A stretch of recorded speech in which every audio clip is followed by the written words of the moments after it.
ભાવનગર શહેરમાં દિવ્ય જ્યોત વિદ્યાલય દ્વારા ગણેશ ચતુર્થીના દિવસે ગણપતિની પધરામણી કરવામાં આવી હતી। ભાવનગરની દિવ્ય જ્યોત વિદ્યાલયમાં ગણેશ ચતુર્થી લઈને આજના દિવસ સુધી ગણપતિ મહારાજની પૂજા અર્ચના કરીને 151 અન્નકૂટ અને મહાઆરતીનું આયોજન કરવામાં આવ્યું હતું। જો કે ત્યારબાદ ગણપતિ વિસર્જનનો કાર્યક્રમ યોજાયો હતો।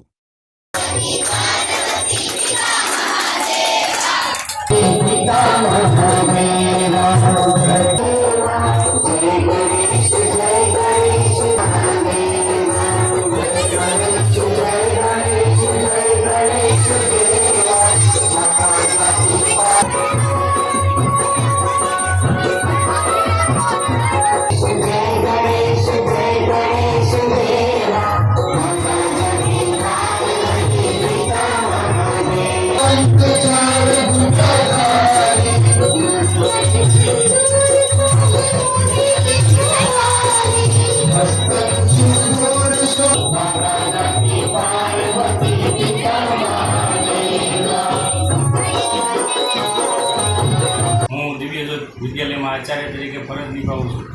અત્યારે આપણે સૌ જાણીએ છીએ કે ગણેશ ઉત્સવનો તહેવાર ચાલી રહ્યો છે, તો અમારી શાળામાં પણ શ્રી ગણેશજીની આ પ્રથમ વર્ષે એ સ્થાપના કરવામાં આવી હતી અને એનું મુખ્ય કારણ એ હતું કે વિદ્યાર્થીઓમાં આપણા ધર્મનું તહેવારોનું મહત્ત્વ જળવાય એ માટે અમે આવા તહેવારોની ઉજવણી કરીએ છીએ, જેથી કરી અને વિદ્યાર્થીઓ છે એ સારી રીતે આપણા તહેવારોનું મહત્ત્વ સમજી શકે।